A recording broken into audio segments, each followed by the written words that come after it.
Buenas hermanos, Dios los bendiga mucho. Mi nombre es Ángel Guzmán y el día de hoy traigo una alabanza la cual ya muchos conocemos y las hemos tocado incluso en diferentes cultos y ministraciones. Y pues la diferencia es que el día de hoy esta alabanza la hemos de poder cantar en quechua.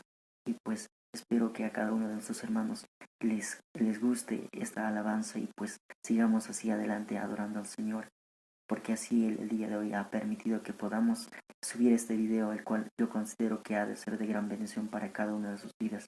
Y pues también comentarles que si tienen alguna alabanza o adoración de gozo, no importa, pues nos comenten y nos digan que si les gustaría que podamos ya nosotros poder traducirla y poder cantarla y subirla también de esa misma manera para que ustedes puedan adorar en espíritu y en verdad con estas alabanzas que pues solamente el Señor permite que salgan.